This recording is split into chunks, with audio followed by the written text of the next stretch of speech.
Hey gang, we got a great episode for you today. So Nick from the Institute for Psychosystems Analysis is back with me again. And today we're talking about Dune. The novels, the new movie, the in-depth symbolism and the meanings behind it. Got a lot of cool stuff to talk about today. So sit back, put on your still suit, and keep an eye out for Shai Hulud.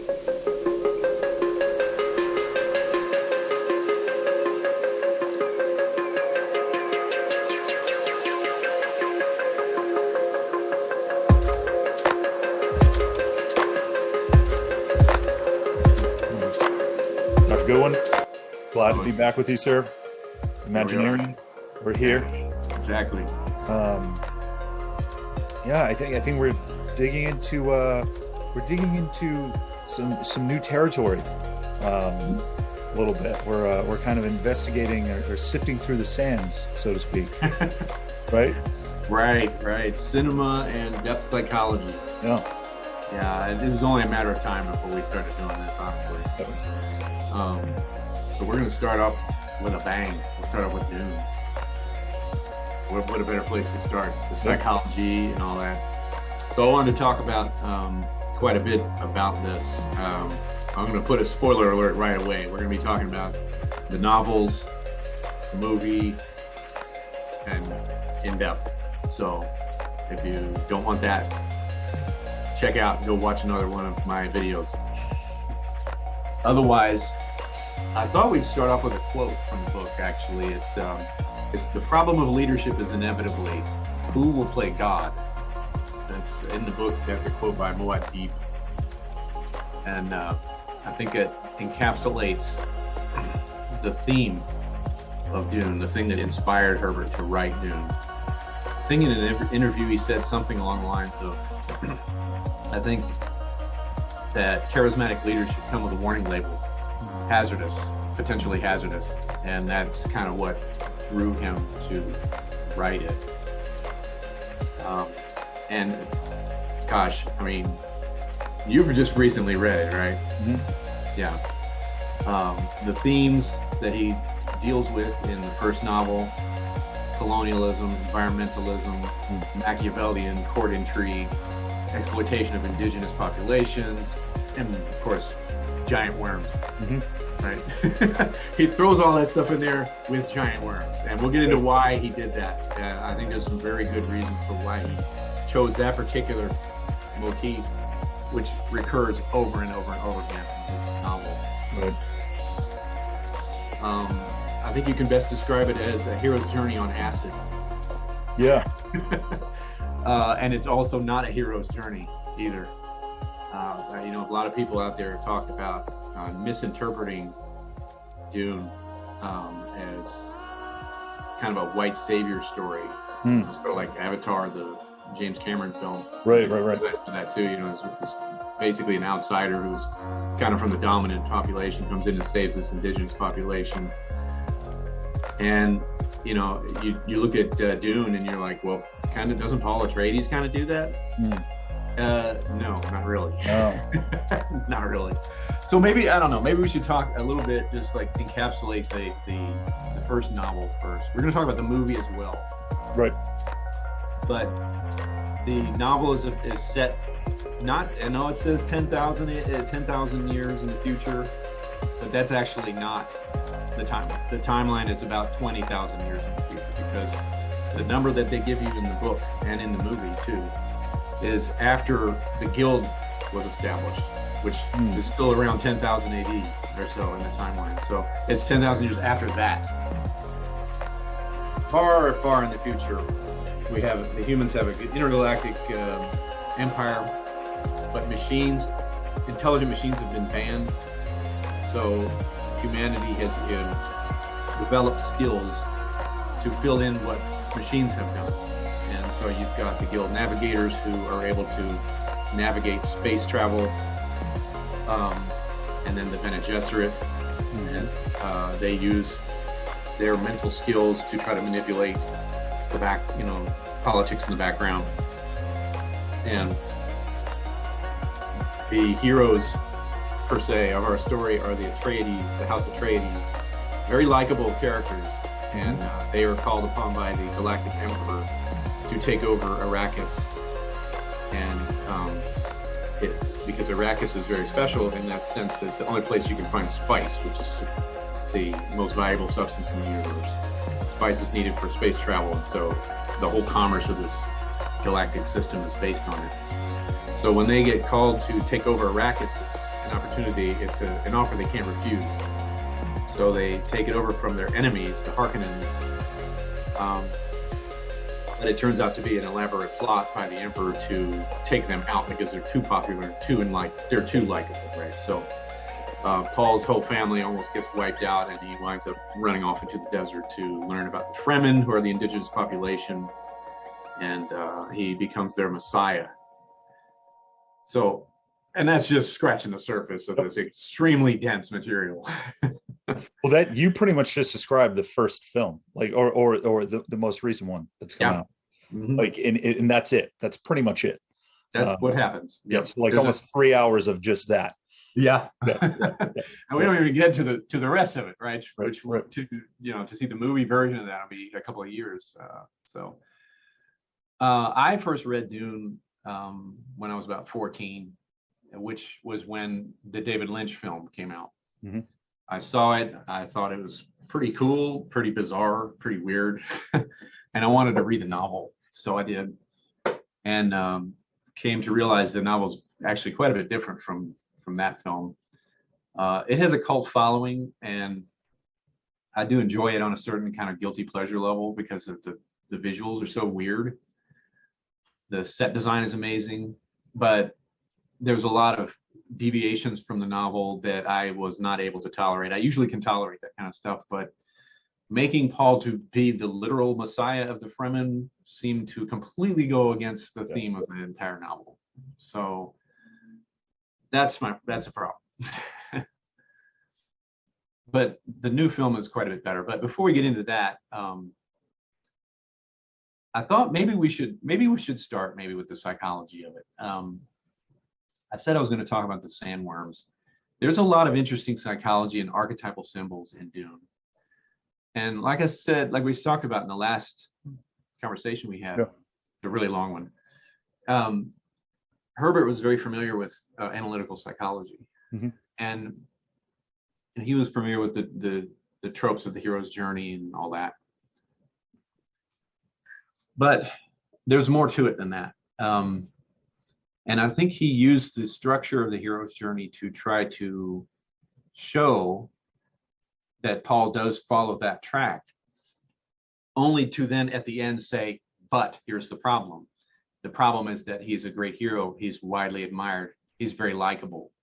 It's easy to get behind this guy. And it winds out that he causes galactic-wide devastation. Mm-hmm. And so there's that part of it. But then to emphasize that, he constructed Dune to be full of archetypal symbols and using the sandworms and the desert environment and the spice. So the spice is kind of like the treasure that's hard to obtain. This treasure is guarded by a gigantic monster, right? So instead of a dragon guarding Beowulf's treasure hoard, we have giant sandworms, but it's the same idea. Right. And he really spent a lot of time constructing the story world in such a way that you couldn't cheat, even though it's science fiction. You can't just nuke them from orbit, mm-hmm. right? Because it's the only way to be sure. But you can't do that because then you could destroy the spice, right? You could destroy the worms. And if you destroy the worms, you destroy the spice. So he connected it specifically to make it impossible to get the spice, except to deal with the sandworms and the danger and all that stuff. So those are my kind of first thoughts, and we can get into some more later, but I wanted to get your thoughts on this story as well.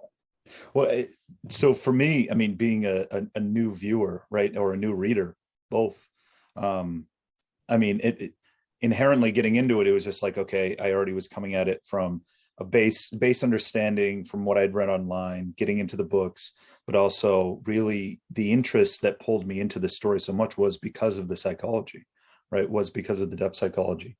But the points you bring up in terms of in terms like, and yeah, I definitely think we can kind of investigate it more, but in terms of the hero's journey and in terms of the symbolism of Arrakis, the worms, the spice, the melange, right, and just the journey in Paul of Paul in general, really resonate with. Oh man, somebody we're recording and somebody's. Can you hear that? No. Oh, you can't hear it? Okay, somebody's like doing something outside. Sorry. We can edit that out. No, it's it made it seem not only real, but also it added another dialectic to the conversation of the hero's journey, which was, it was less about a solidified like fantasy. You went through this journey, look at where you're at now, and it's perfect. Yeah. Like it took that out, and that's what I loved about it, because it made the characters, it made Paul in particular so much more human. And even though you do have these like sci-fi elements, and even though you do have these very kind of sci-fi elements that I would say are on the surface, but deep below, I mean, you have this kind of ancestral memory coming through, all of that, the voice, the spice being representative. I mean, when I look at the worms, it's almost like I think about bees. So anyway, yeah, no, to kind of loop back to what you were asking, my perspective of it is that having a fresh pair of eyes, but also coming from somebody who's a student in depth psychology, it's just completely pulled me in. And I love the symbolism therein. It's phenomenal. Well, and that's one of the appeals of it, I think, is the reason that he constructed it in that such a way to really give the story he was trying to tell a lot of punch. And of course it worked, because that's what archetypal symbols do best. They're resonant, they hit hard. And I think in some ways he may have been a little bit more successful than he realized, because of the sheer number of people who completely apparently missed the point that Paul is not the hero. I mean, I don't know how many times have you just look at Google Dune on or get on YouTube and put in Dune videos, and there's a zillion of them talking about this problem.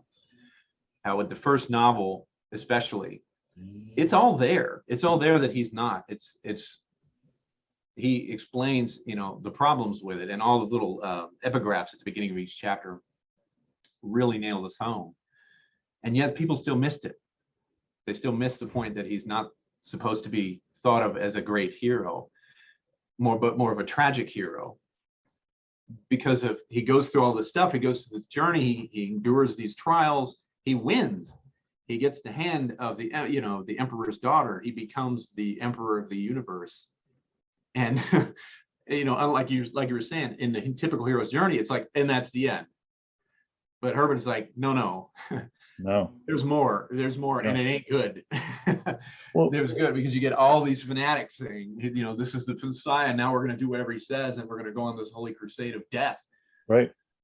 I mean, and even in this initial film, the book, the first book, he's having these visions of this holy war, right? And what's to come. That's so well done in the movie. It really was. Chills when I see that scene, and he's describing it to his mother in the tent. It's thousands, millions of people dying in my father's name, and all this kind of stuff. I'm like, whoa, man, it was perfect. They did it great. They did a great justice. But yeah, no, it's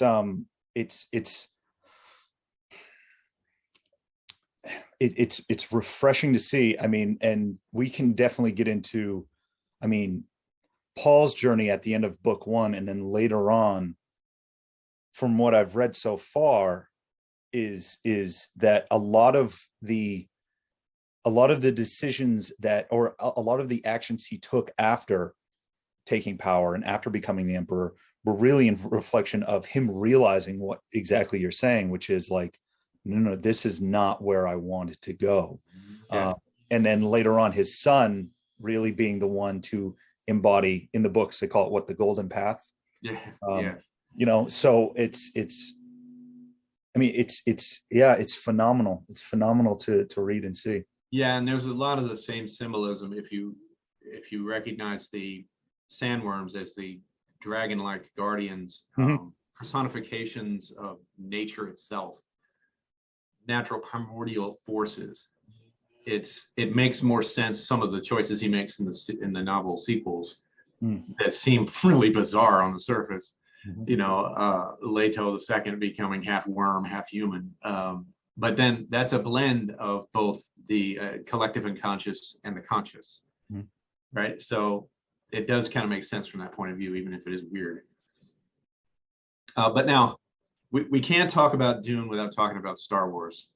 So okay. I think we need to go on that sidebar just for a minute, because as anyone who's familiar with Dune and Star Wars both, you can see easily the very powerful influence that Dune had on George Lucas. And if you haven't noticed it, now let me point out a few of them for you. Okay, so you've got the Galactic Empire, you've got the feudal power structure.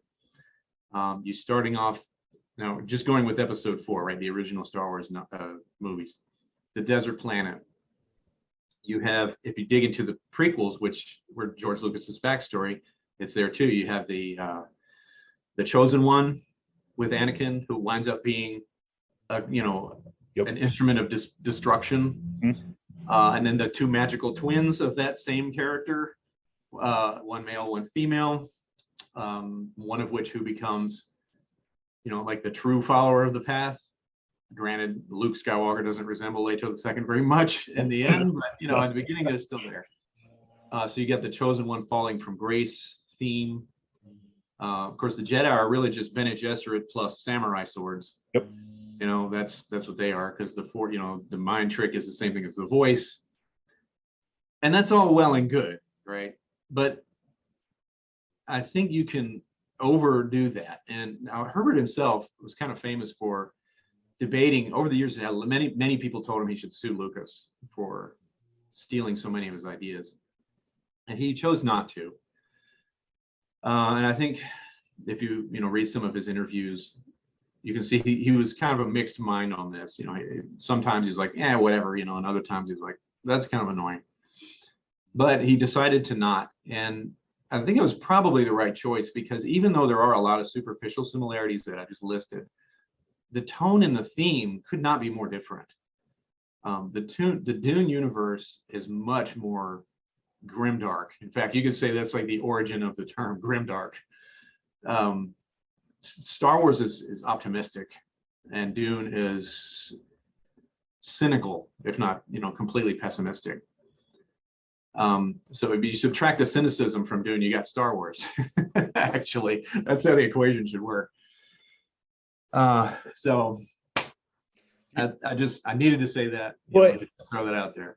The worst disservice that George Lucas did from his kind of appropriation of Dune was the stormtroopers. Like the Sardaukar are one of my favorite parts of Dune. This Mithraic, uber military. Like they're on this Space Marines from right. Exactly. It's amazing. Like they're great. Like that scene where they're all like they're doing like this blood ritual. And they have this. Oh, I loved it. I loved it. Yeah, with their wall. And I'm like, yeah, they're all wearing white and they're wearing gray. And I'm like, Lucas just completely handicapped these stormtroopers. Like they just became these weak guys that were falling everywhere and couldn't shoot for the life of them. Like it's terrible. It's terrible. But no, I think you're very much in the right to address the Star Wars issue. But Villeneuve talks about this in some of his interviews too, about how he had to dance around that issue, because you don't want to make a movie that most people don't realize had such a huge influence on Star Wars, because they weren't as familiar with Dune. And yet you still need to stay true to the source material. So how do you do that? And I think he did it very well. I mean, he obviously put a lot of thought into it. But well, and like in terms of what we were discussing just now, in terms of the hero's journey, where it was more, I would say, pristine in Star Wars.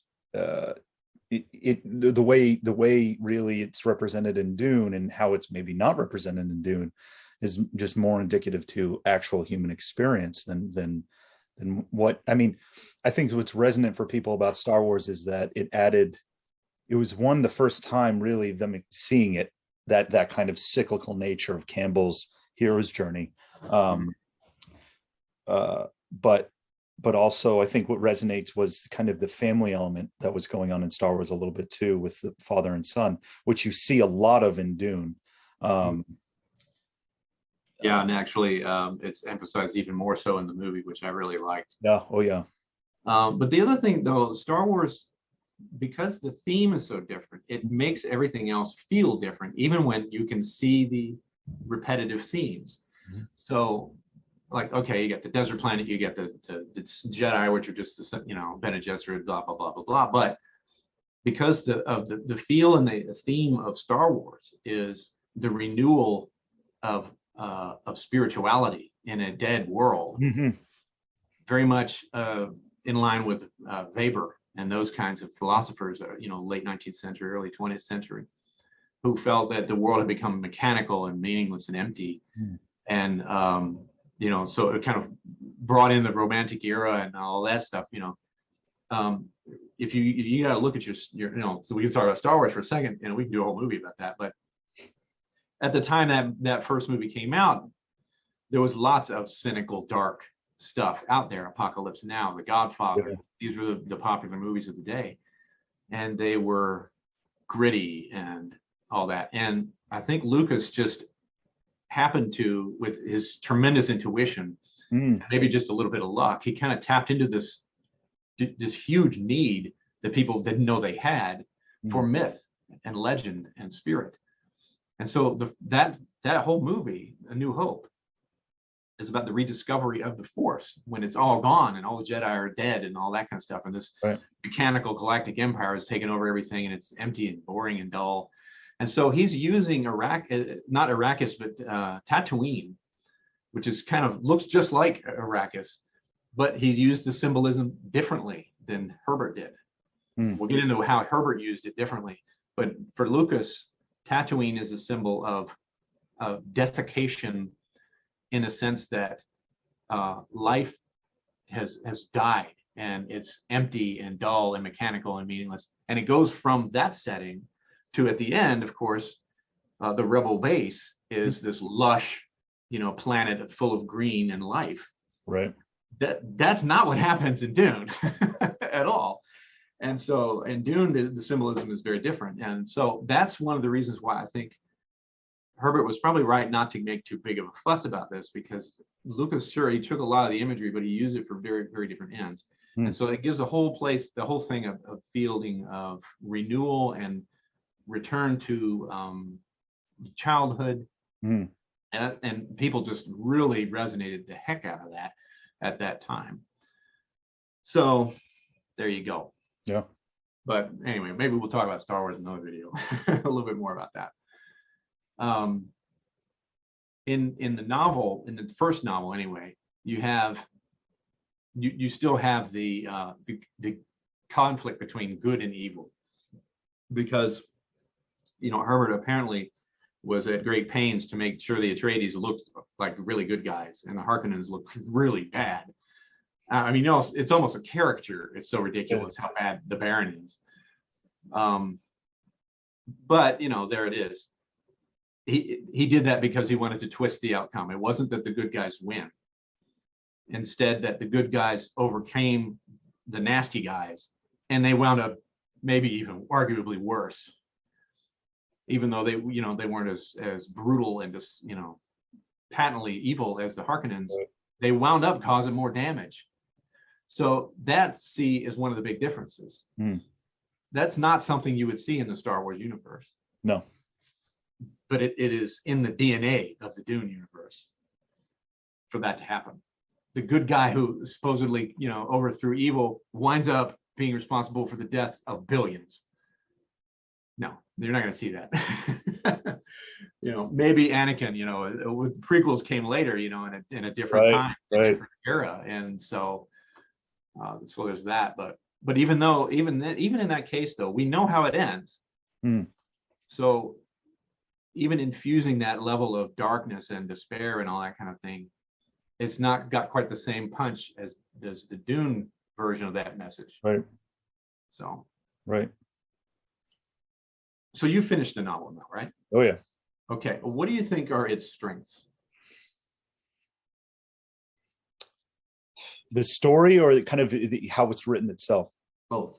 Well, the story, like I said, I very much like how very it's human it is, but also the impact of action. And I mean, I remember when I was reading, I mean, within the first couple of chapters, like just like you said, how you're pulled to House Atreides. I mean, I believe House Atreides, Herbert kind of named the House Atreides, or they were ancestors of Agamemnon, if I'm not mistaken. Like he actually said descendants of, that's right. Where the Harkonnens were like the descendants of these kind of these Viking and or like Danish whalers that were just pillagers.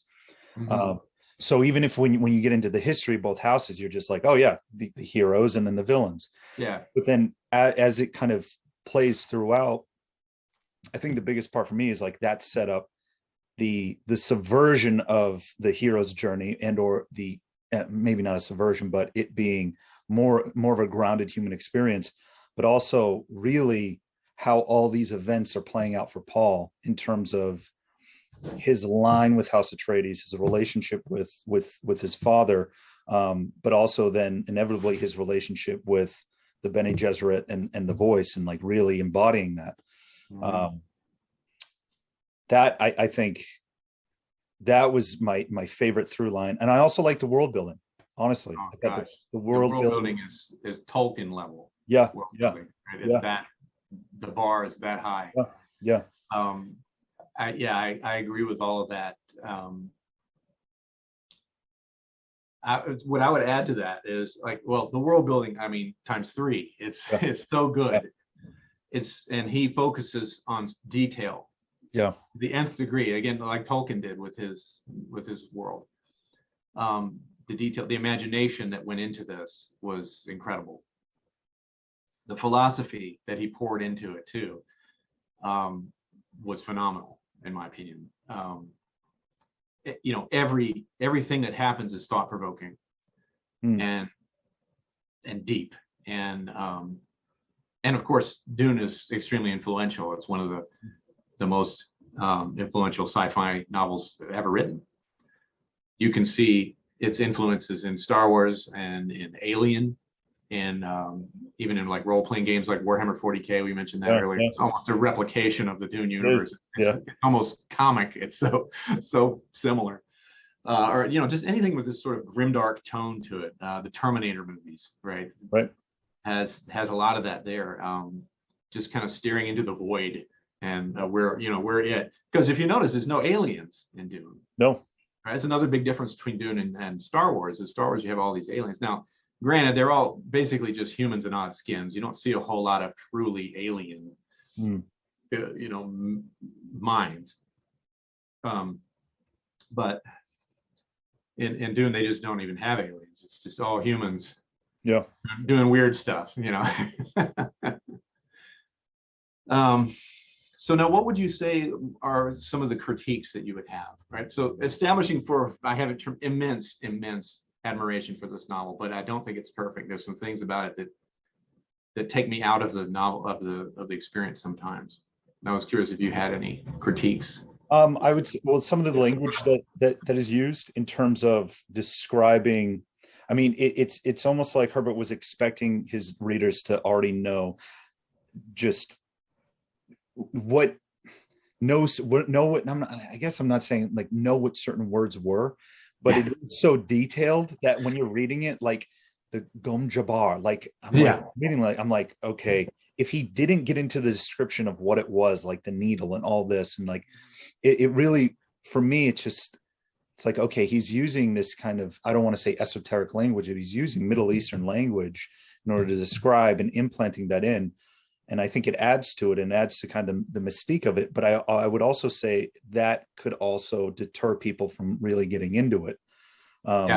Because there's a few things that I've noticed with sci-fi in general, which is when certain words or certain types of aesthetics or including language is used, it's usually the way they use it is using language from a culture that they don't actually know. So it kind of makes it more mysterious, right? Yeah. Mm-hmm. I don't blame him, right?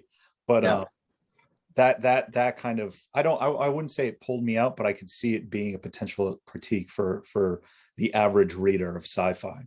Yeah. Aside from that,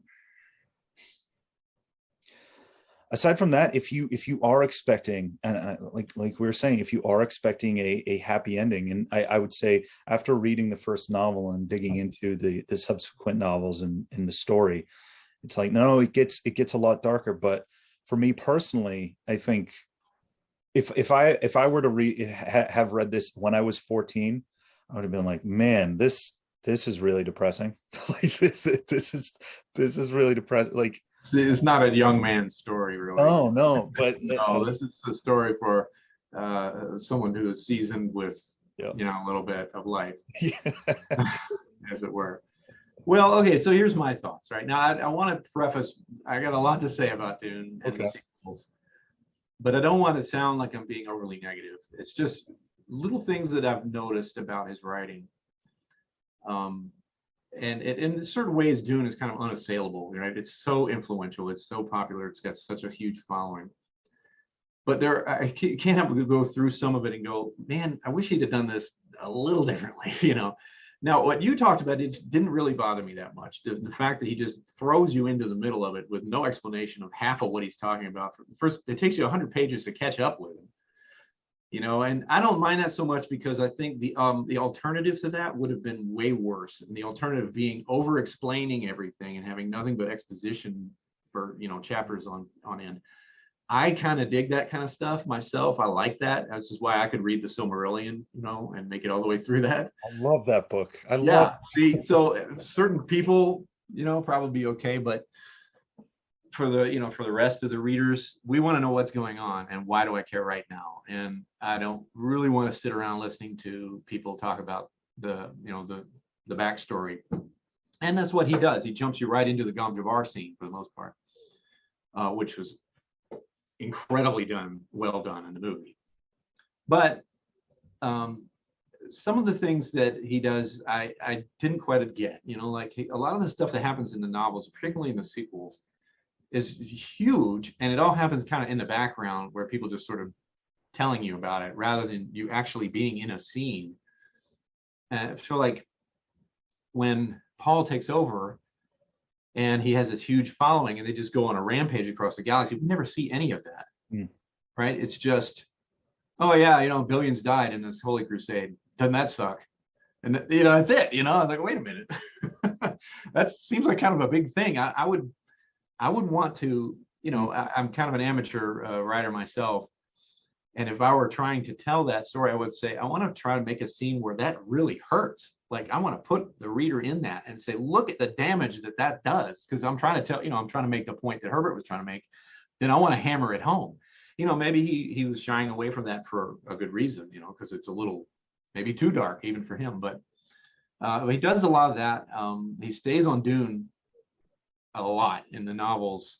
All of the stuff going on in the other planets, you do a whole lot more planet hopping in the first novel than you do in the later novels, I think, by comparison. I also feel like whereas Dune is kind of what we call an upmarket, meaning that it's in between literary fiction and more popular like genre fiction. Would you agree with that first, before I say anything else about that? Would you say that's kind of where it is? It's not like fully on fiction that pop. Oh yeah, for sure. Yeah, it's kind of in that gray area there, what they call upmarket. I don't think you can say that about the sequels. He leaned into the literary side of it, really, and as such, they're more interesting on a lot of different levels because he leans much more into the philosophy and a lot of what he was trying to say about all the stuff that he was getting into with ancestral memory and seeing the future and what does that really mean and what does it feel like to be someone who can remember their ancestors from 30 generations or 130 generations back. That's really cool. And I mean, I don't know where anyone else doing anything like that, but at the same time, it makes it less accessible in terms of a story of things. Here's a person that you like, he's got a goal, he's got obstacles, what are they going to do, how do they transform through their journey? There's not a whole lot of that. There's the novels, the sequels seem a little spare by comparison to the first one. The first one is just, if anything, it's overstuffed with stuff, with the philosophy and the psychedelic stuff, and all of the philosophical and the social political commentary he was trying to make with it is just jammed in there. It's so much. And by comparison, when you look at, say, Dune Messiah or Children of Dune, or even God Emperor of Dune, they all kind of have the same plot structure. At the beginning, you've got a plot.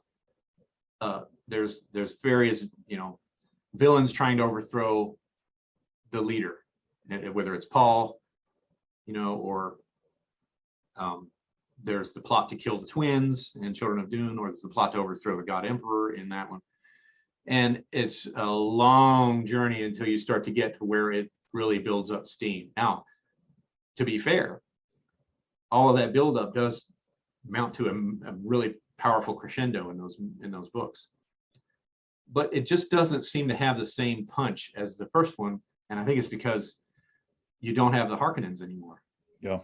Right. So that life or death, back and forth, all of that machinations and maneuvering and moves and counter moves and plans within plans within plans, right, you don't see as much in the sequels because the Harkonnens are gone. So I think they served a purpose that is very important in the first novel, and you can feel their loss in the subsequent ones. Yeah. Because you don't have any real villains anymore. You just got these guys that are trying to overthrow Paul or trying to overthrow the God Emperor, and you're like, well, that ain't gonna happen, unless he allows it to happen, which of course he does. And then you're like, oh, okay, well, that was weird. Thousands of years of rule, and I guess I'm a giant worm now, so yeah, you guys can do whatever you want. Like, I'm good. Well, and he's so powerful, he's so insanely powerful that you're like, how is this gonna, so it's interesting from that point of view, because you're like, where are we going with this? I have no clue. There was many times when I was like, I honestly have no freaking idea what he's going to do with this plot or this story. So I do love it for that, and I just adore it for that. Yeah. But it's just not as accessible, I don't think. Most people are not going to be able to really feel that, I think. So that brings up a good point. I mean, we talked about subversion, right? But look at what Paul has done. But I mean, I would say that yes, there was the impact of his leadership reverberated throughout the galaxy, right? And these terrible things did happen. But just in terms of the overall readership, I mean, people digging into the Dune universe, I think you're right in saying that having this distinct villainous force in the first novel really gave it. I mean, I really enjoyed reading those chapters where it, like, the Baron, I mean, I think it was one of the first chapters, the Baron was talking to Piter, and Feyd-Rautha was there, and like literally having this conversation, and like the inner dialogue of Feyd thinking, oh, he's finally letting me in. But then you get this weird feeling throughout the entire novel in terms of this, like, there was a moment where Piter was saying something along the lines of like having to take out Leto, and the Baron was just like, yeah, no, that's just too much for me. And I was like, okay, that kind of humanizes him. But then later on in the novel, you're like, no, he's absolutely terrible. Yeah, he's awful. A pedophile, like of all that. Slime ball, total slime ball. Yeah. But it really does give it kind of that weight, and you really do have this distinction about what is good and bad. And I think that's it's kind of just it's an added layer of commentary on what we like to consume in terms of fantasy material in general, Well, the essence, and I've heard this from a lot of like storytelling gurus out there, like John Truby or Eric Edson, Michael Haig, characters like that, who say that the real true essence of a good story is in the villain, the antagonist. If you don't have a good antagonist, it's just not going to have the pulse pounding kind of, motivation or, story impulse without a strong intimidating villain for your main character to go up against. Even if it's a romantic comedy, say, you still need the opposition being the other love interest, right? Yeah. To be up to par with your main character, so that the conflict can be entertaining and interesting, and you can see how the ebb and flow of it. And if you don't have that, you're not going to have as much drive in your plot, So, and I'm sure Herbert knew all of this stuff, right? I mean, he was a genius, clearly, but he wasn't as interested in that stuff. And after the first novel, I think he was much more interested in pursuing the ideas that he had developed and taking them to their nth degree.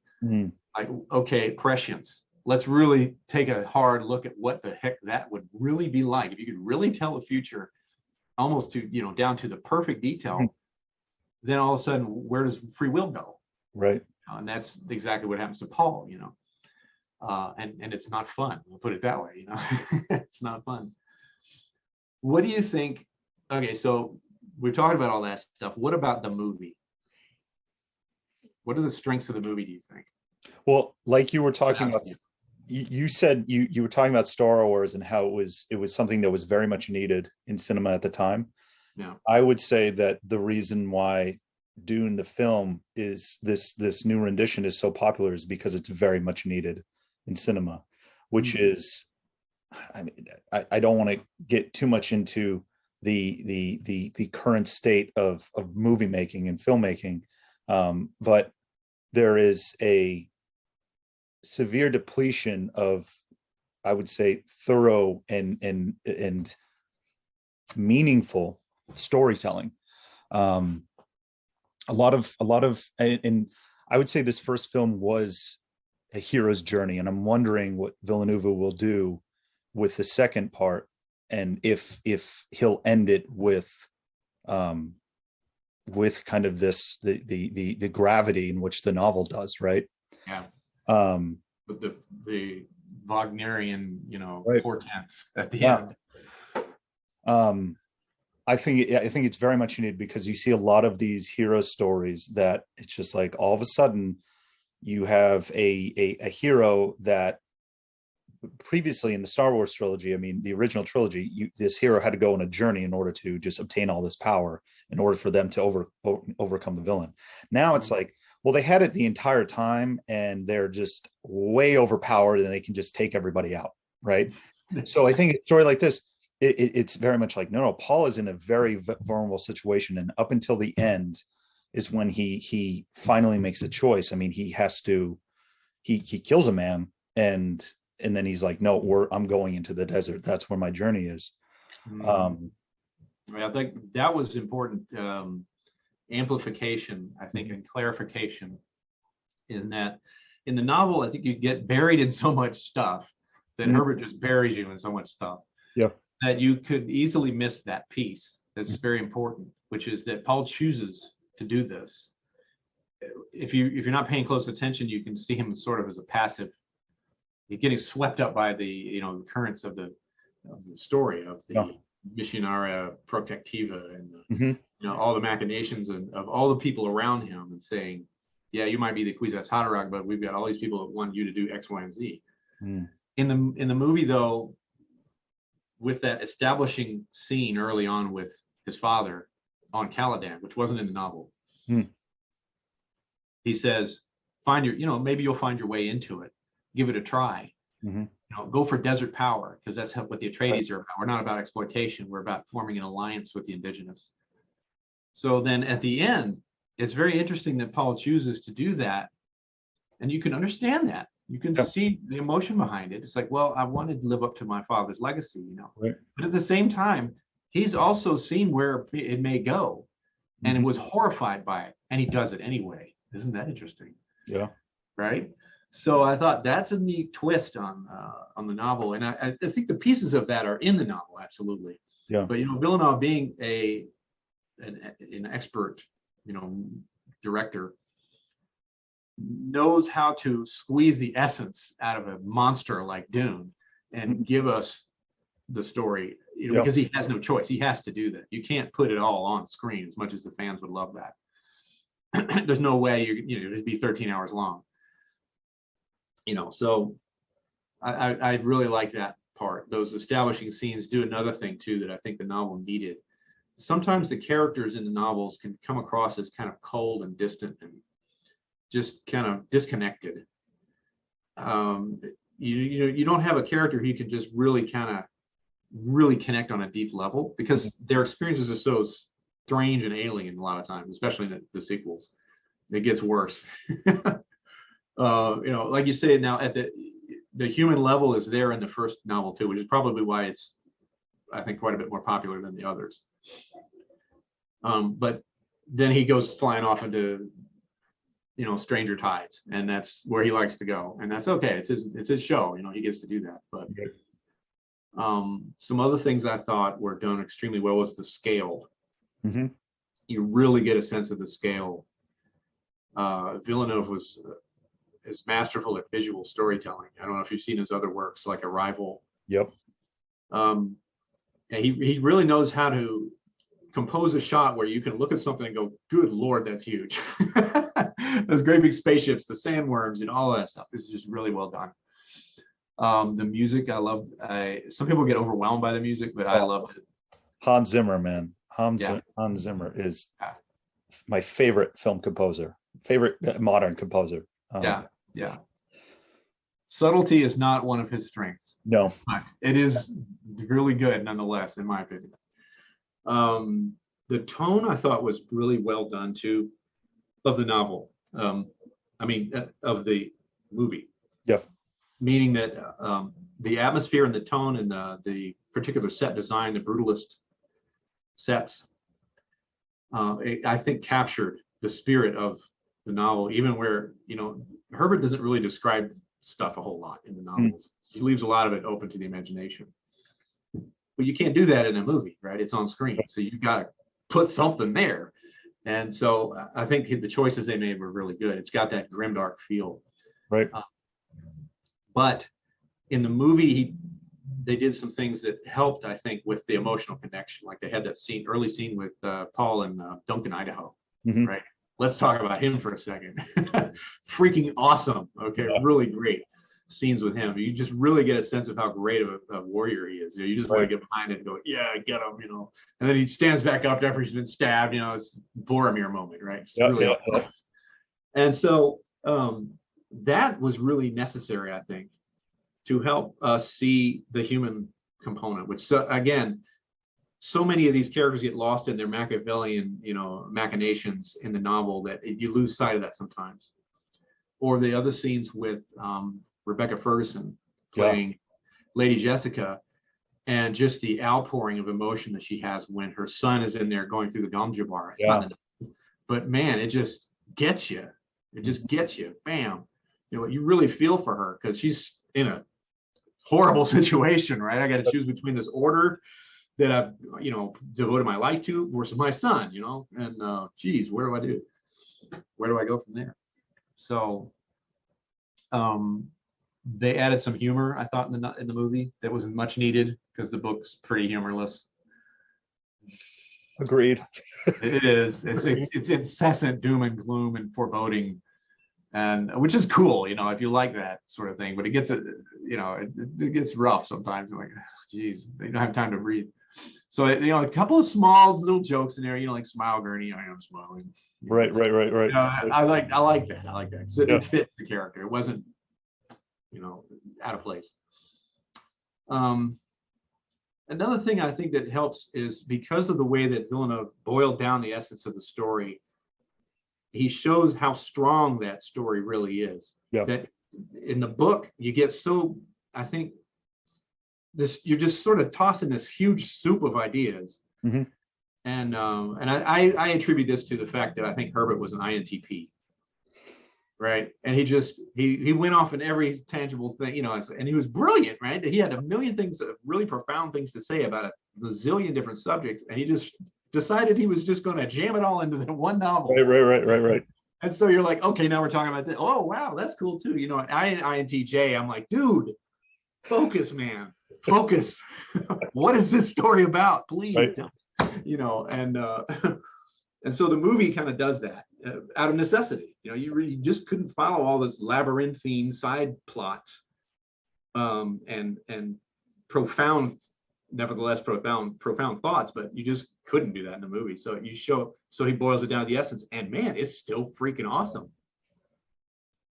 It's so yeah, it's distilled like very well. And I think where I enjoy, like, I think you're absolutely right. I enjoy the book for what it is. And it is, you're just being tossed into here. And it's like, look at all these things, right? Look at all these characters, look at all this information. And I wouldn't say it's less overwhelming and more just, you're on kind of like on a boat, and the sea is relatively tumultuous, but it isn't too bad, right, to take in. Where the film really distills it down. And I would say, like, getting and picking up on more of these psychological tropes, those underlying resonance, it's a lot easier with the movie. And you brought up the scene at the beginning where he's having a conversation with Leto, his father. Paul's having a conversation with Leto, and Leto is saying, like, well, I had those doubts too. Maybe you'll find your way to it like I did. And he looks over at all the graves of his fathers and forefathers and says, maybe through them, like, use their memory, right? Use them. And I thought, give it a try. Right. Yes, exactly. I thought that was one of the best scenes in a film that I've seen in a very long time. And it wasn't in the book. Yeah, exactly. But it was needed. It was needed to give Paul, bring him down to earth and make it feel like, what would it really be like to be the son of a duke of a planet, right, who was now going into this really dangerous place, right? And of course, Paul wants to go on, early on, because of his visions and all that stuff. But and you feel the self-doubt there. Yeah. And so, what if I'm not up to this, Dad? I love his response too. That do it or not, right? Yeah. You're still my son. I don't care. Yeah. Right. I love that part. That was really good. But at the same time, you look at all those graves, and on the one hand, it's like, yeah, that's inspiring, but at the same time, it's also kind of like terrifying. It's ominous. Yeah. Yeah, because there's generations upon generations of Atreides are on you now. Right. Whoa. Right. Yikes. And they mentioned the bull, like Villanova uses the bull imagery. Uses the imagery a lot. Yeah. I love that. It was. What do you think it means? Well, I mean, his father got gored by a bull, right? So he brought the bull's head to Arrakis, and as he's dying, he bit the poison tooth, the poison capsule, and then as he's dying, that bull's head is right there, and it's very foreboding of what's to come. Well, he is the bull, and that he's been lured into a trap, right, by the matador. Yeah. So I think that's why they use that imagery so much in the movie. It's visual storytelling again, because they can't dive into reams upon reams of side plots and all that. They have to use visual storytelling. So on that level, movies can be more archetypal in the sense that they use language of image rather than words. So I think they did that very well with Lady Jessica also. I mean, in terms of her relationship to Paul, I mean, that initial scene where she's like, force me, like, tell me, use the voice on me. I thought there was a lot of Freudian things playing out between the two of them, for sure. But then at the end of the film, where he decides, she's like, no, we have to get him off planet. Like, he has to get away. He breaks from the mother. Then he's walking with the Fremen, and there's this one scene at the end where she's like semi-smiling, but then gets very serious and is looking right at him from behind. And I thought I'm like, I really hope they continue this going into the second film, because I mean, I think you're absolutely right. Villanova used shots and he used imagery to convey so much more. And if you're able to pick up on it, it really adds to the depth of the it does, because it was deliberate. It's obvious that it was intentional. Yeah. So let's get into the psychology a little bit more. Okay. Right. So I think the first thing that we should point out is that the theme of this is really, in large part, the theme of what our last video was on. which is the dangers of ego inflation and the dangers and powers of archetypal images. And by image, I mean it in a broader sense of narratives, Yeah. Or characters. And the archetype of the Messiah is like pure nitroglycerin. Mm-hmm. And obviously you can pick up a history book and know that. But I think what Herbert did that was so brilliant was show you how, yeah, you can look at it in history and go, wow, those guys were all nuts. And never see the Messiah that's standing right in front of you that you're doing all this horrible stuff in the name of. And that's where the story has such great strength, is that he lures you into thinking that Paul's the hero. And again, like I said, he does it so effectively, some people completely miss the point. Mm-hmm. And they're like, yeah, Paul, right. And I'm like, no, that's bad. Stop that. You don't want that guy, but he's so likable, right? And the movie, it solidifies that even more, right? He's just a regular guy, but he's all these forces behind him, pushing him in all these directions. Yeah. And he chooses, for understandable reasons, again, to be the leader of the Fremen because they're an oppressed population, right? All that. But then they go on this murderous rampage in the name of Muad'Dib, in the name of God, essentially. And so not only does he illustrate with story rather than preaching per se, although he does a lot of that later, but he does show how ego inflation can lead you astray without you really seeing it right away, right? And so you get the Harkonnens. Well, they're the clear bad guys, but then they get eradicated, and then what happens? Right. But not only that, but also the power of tribalism too. And this again is something you and I have talked about some. The tribal instinct of us versus them. I think that's something that's buried pretty deep in the genome, because tribes that did that survived. Yeah. And tribes that didn't do that got destroyed by tribes that did do that. So what we have left is a strong tribal instinct. And lots of people talk about that and they say, oh, it's so bad, it's so terrible, we got to figure out some way around it. And I'm like, okay, you tell me how to do that, because it's human nature, it's in there. But he shows the strength of it while not shying away from the danger.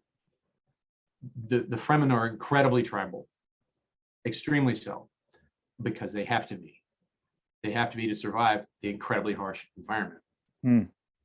See, so it's actually, Dune is a rare meta narrative on the subject of archetypal images, because usually, like you were saying before, you have stories that use archetypes, but they use them in this sort of haphazard, flippant way. Yeah. Oh, great hero, yay, yippee, and then we all go home and we, forget about the movie. Yeah. But Herbert says, no, we're going to talk about that, and then we're going to talk about, well, what does that mean? Right. What is the fact that these archetypes have so much power? What can they really do? That does a lot of damage. All you got to do is look at cults here, and the belief in the Messiah and the tribalism that goes with all of these cults. And then it leads them to do all kinds of insane things, like kill themselves or, stockpile massive amounts of weapons, like Branch Davidians in Texas, all that stuff. So those are some things I noticed off the top of my head here. Right. And it's, I mean, you said it best, like how the ego can get inflated. I mean, like this Messiah complex, this savior complex, like you look at the story, you look at the legend, and you look at the myth, you look at the narrative, you look at the archetype, and it's like, okay, this is how it plays out. But when it actually plays out, right? And I think that's the gift of Dune. It's like when it actually plays out, you can't avoid that tribalism. You can't avoid there's a certain amount of idealization that, yes, you can put into story, you can put into myth, you can put into narrative, but to take that in and say, this is all I am, and you eventually become infallible, bad things, very bad things can happen. Extremism and the black and white and the all or nothing stuff comes in. Right. And that's when you're in the presence of an archetypal force. Yeah, and it's not just the Messiah complex in terms of I think I am, right, but the unique draw of the Messiah character outside of you. The idea that I'm going to follow this guy because I project all of this Oh yeah. stuff onto him. You know, I mean, look at our politics. Right. Look at what they did with Donald Trump. There's a lot of folks that just are absolutely fanatical about the guy. Hmm. You know, and it's to the insane levels. It's completely nuts. So I mean, there's that, and there's the fact that and the tribalism, like you were saying, is so powerful as well. Like, and Villeneuve just really does this perfectly in that early scene when what is it, the herald of the change or whatever it is comes along, right? And he says, you know, do you accept this? And you know, Leto steps forth and he says, "We're House Atreides. You know, there's no answer we do not call." Blah blah blah. Right. And all of the troops just start shouting, "Atreides!" You know, I wanted to jump up and go, "Yeah, Atreides!" Yeah, right. Yeah.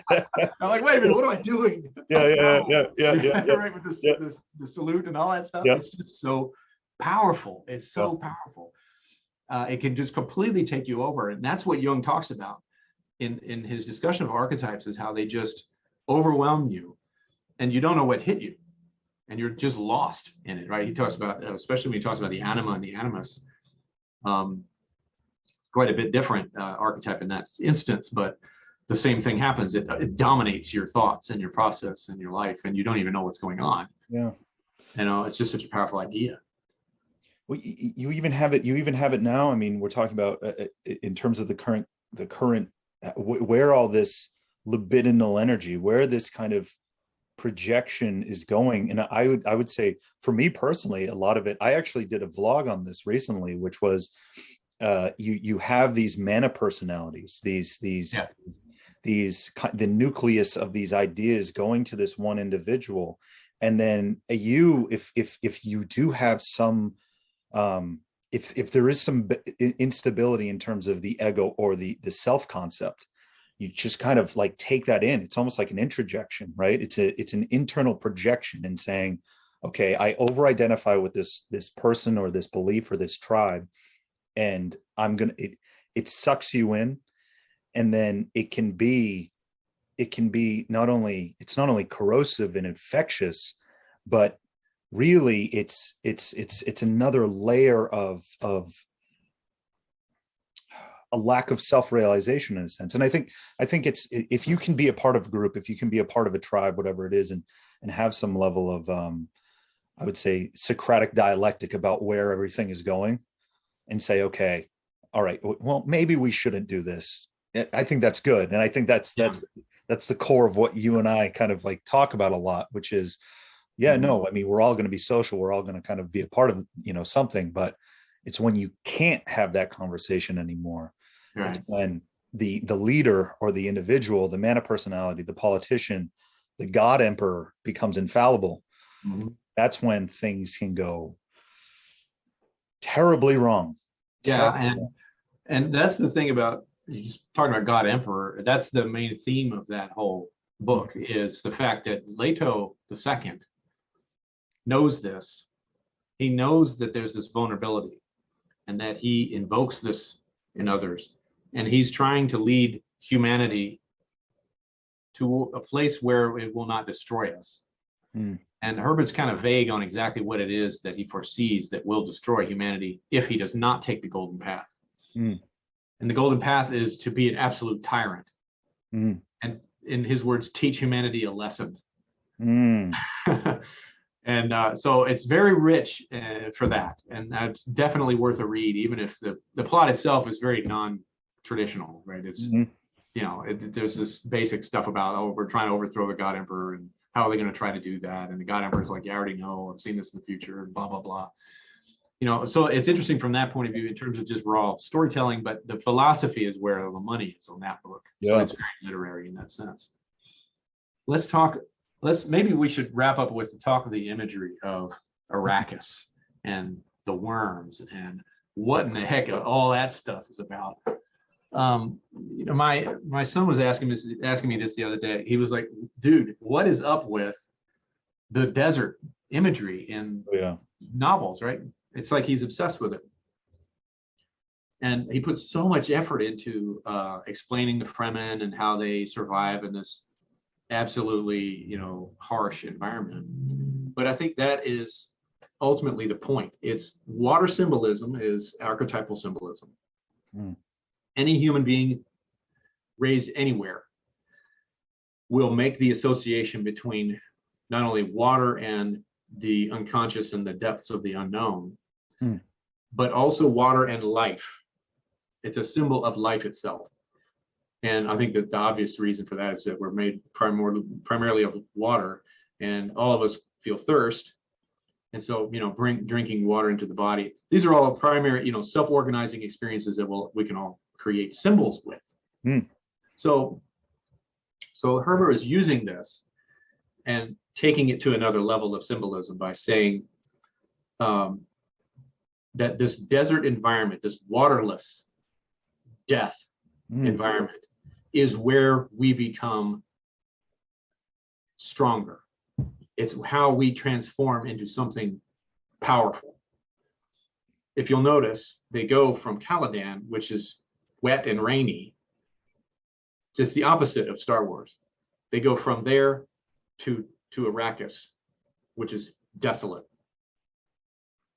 And Leto is the first, is extremely intelligent and saying we need to harness desert power, because he, probably knew instinctively that whoever lived there had to be some tough Mojaks, right? Because they were able to survive out in that horrendous winds 800 kilometers an hour, and all that stuff.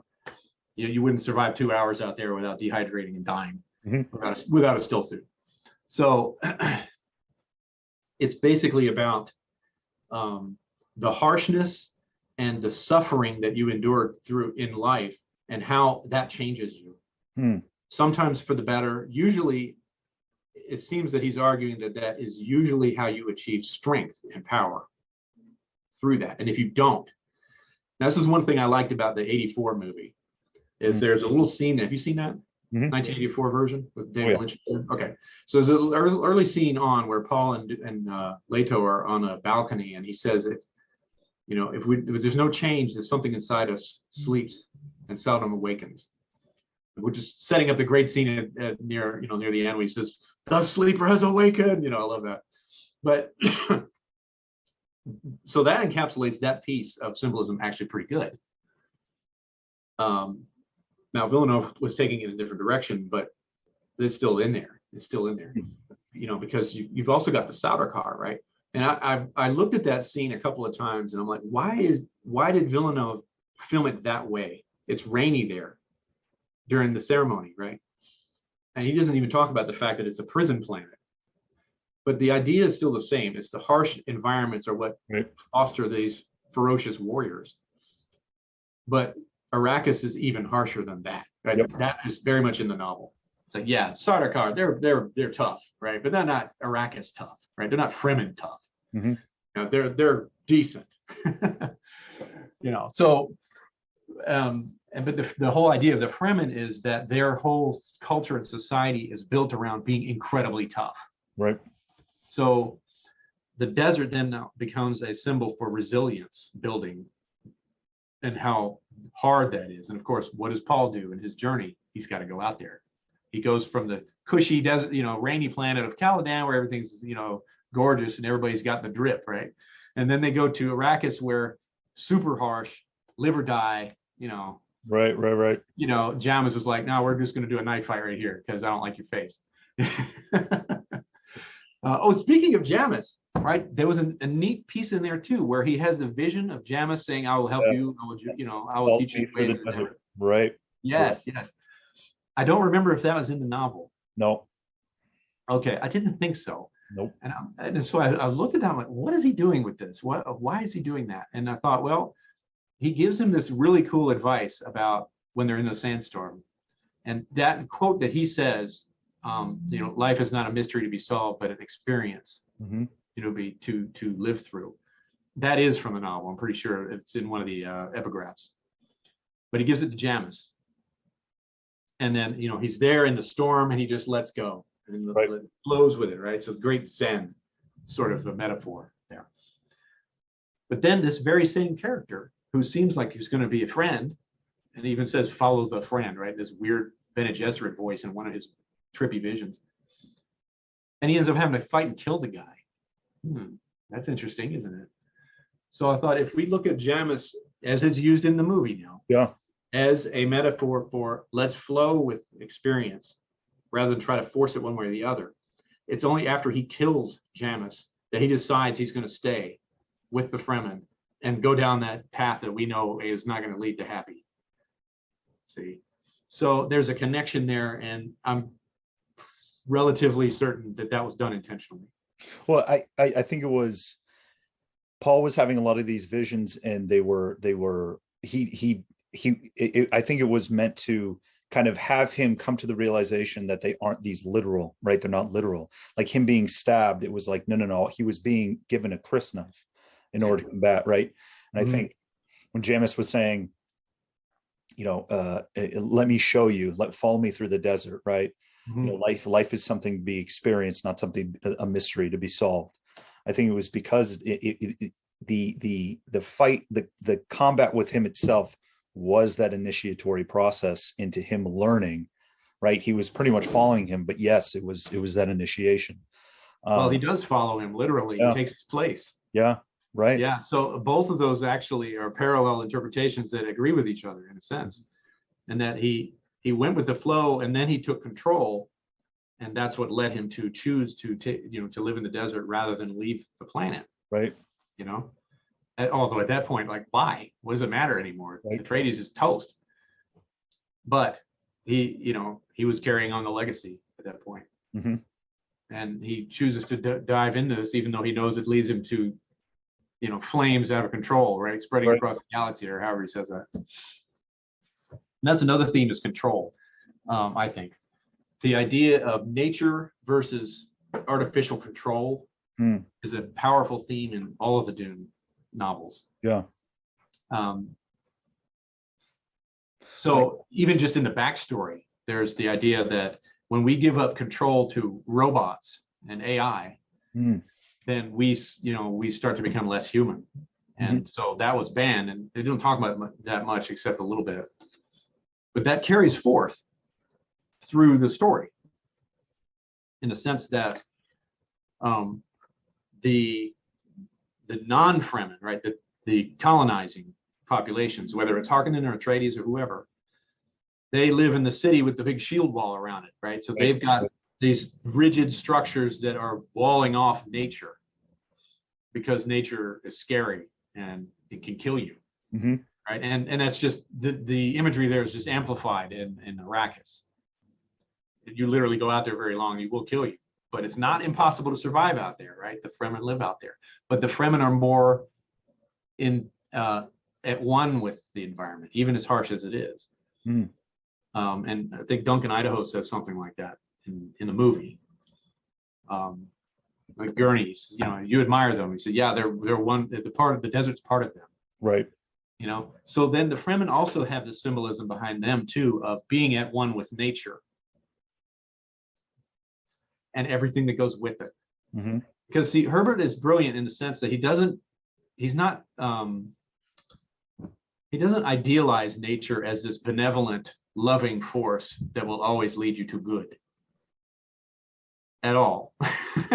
No, sometimes it's a big freaking worm and it's going to eat you alive and you're going to die. And you know what? As nature, deal with it. Well, I think the commentary too eventually has to become like, okay, that the challenge of it is that this natural environment is beyond the morality, right? And like you were saying about the desert, I've found it that a lot of stories in general that involve desert, right, and desert landscape involve a lot of projection outwards, right? So like heroes or people or ventures through the desert. I mean, there's a lot of projection outwards in terms of there could potentially be a vision or an illusion or anything that the psyche is almost latching onto because it sees this kind of desolate landscape, and it's just like, it's almost like a giant sand tray, right? It's like, I can just look, and it's everywhere. It's everywhere. It is a giant sand tray. Right, exactly. Literally. Yeah. And it is barren. It is a challenge. And I think that's an essential part of not only Dune, but like any story that involves the desert. I mean, the one I read earlier this year that I've reread and I love the book is The Alchemist, right? Like going off into the desert and having, because of the natural environment being what it is, this desolate, barren place, it also has this serenity to it. And once you're kind of enveloped in it, it forces you to not only, because there is nothing incoming, it forces you to project all that stuff into it and say, there needs to be some level of resolution here. Leto II actually says that very thing that you just said. Really? In God Emperor of Dune. Yes, he, in one of his many long internal monologues. Right. And the epigraphs in front of almost every chapter is something from his hidden journals. Right. Which he allowed to be unhidden, because of his, all that. So, but no, that's exactly true, because there is no life out there except this very, sparse life, the little mouse. Right. Other than that, so the projection is the urge to project is very powerful. Yeah. So, but getting kind of back to the theme of control versus nature, which is another metaphor for ego versus collective unconscious, right? Mm-hmm. Like last time we were talking about the ground, the collective unconscious is like the ground. It spews life up at you sometimes, and it's hard to rein it in, right? So the ego's job is to try to organize it, make sense out of it, craft it, but not to cut it off. Right. Cutting it off leads to alienation. That's not good, and you're going to wind up in a pickle. Mm-hmm. But if you allow it to grow, right, if you dive into it, right, that's but there's dangers there. That's the thing. It's not just this, woo-woo exercise and, I'm one with nature, blah, blah, blah. You got to watch out, because nature bites. Mm-hmm. And Dune, it's nature is the giant sandworm, is God, basically. Yep. Right. That's not in the anthropomorphic sense, but the primordial force of nature. And of course, the Fremen, of course, being knowing this, they worship him as God. They worship him or her or it or whatever it is, Shai Hulud, And but then they can ride the sandworms. Mm-hmm.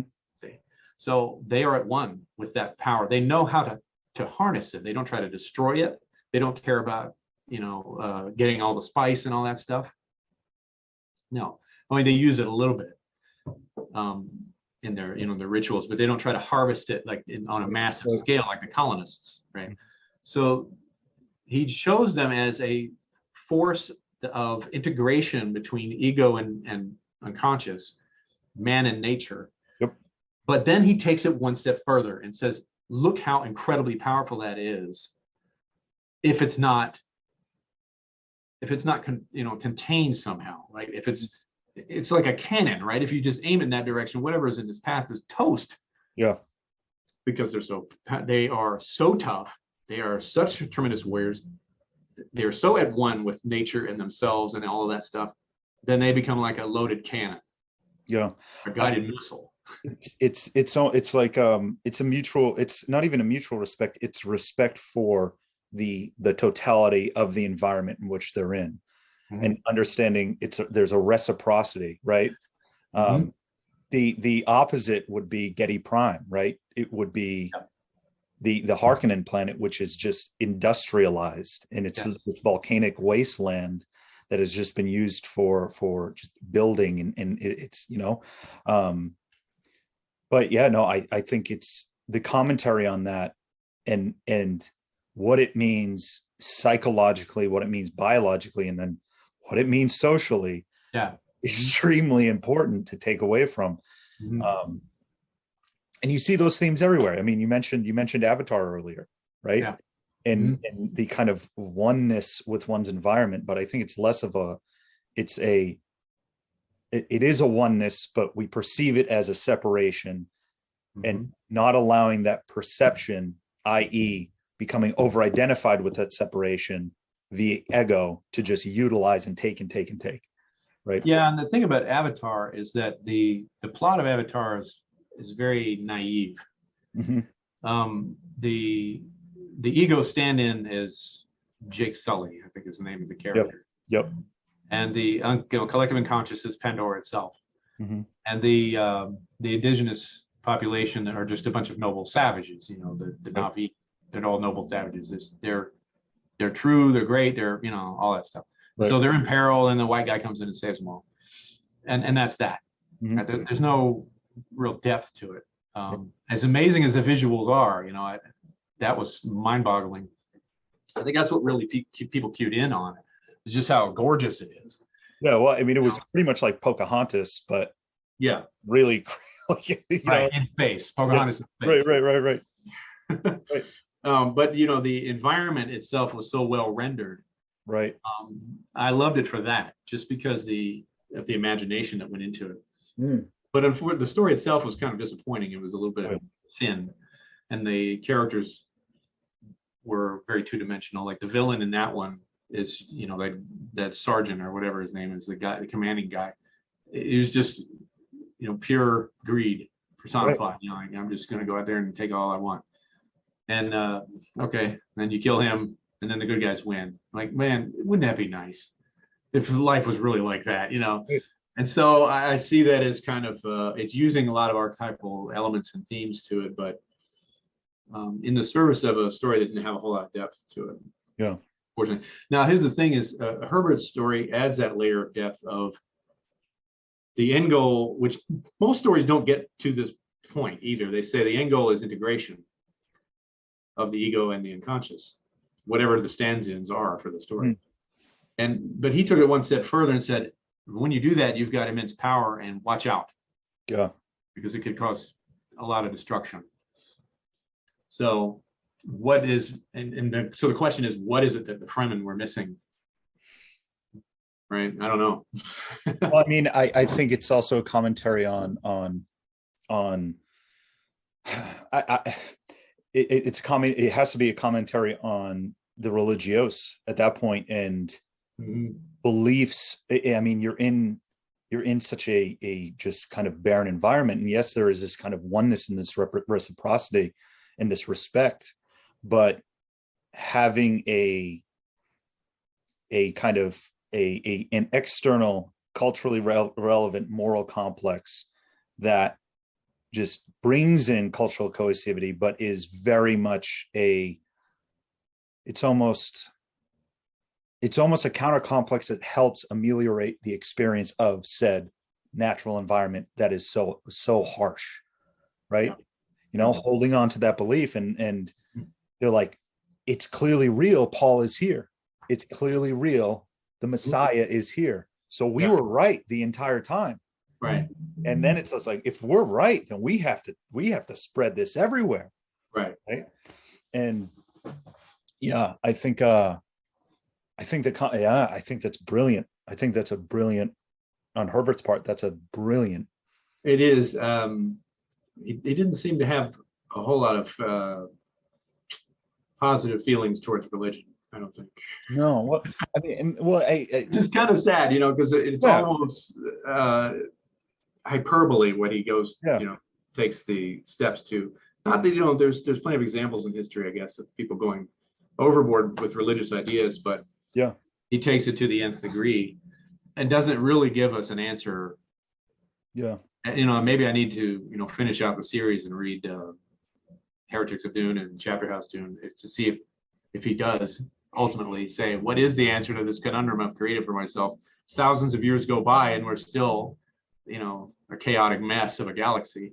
Well, I mean, if the Fremen had, if they had I think given their experience, I mean, the harshness of it, I think that it's not coincidental that the kind of the socio-religious and cultural ideas that they put together were equally as harsh, and Leto II's solution is to give the galaxy the God Emperor, the leader that they've been wishing for and dreaming about all this time, and show them that it's not all that great because he controls everything, the whole galaxy for thousands of years, and keeps everyone under a tight lock and key. And he says, at some point in the book, he says, I'm teaching a lesson to humanity that it will sink down into their bones, because if I don't do it this way, they'll never get the message.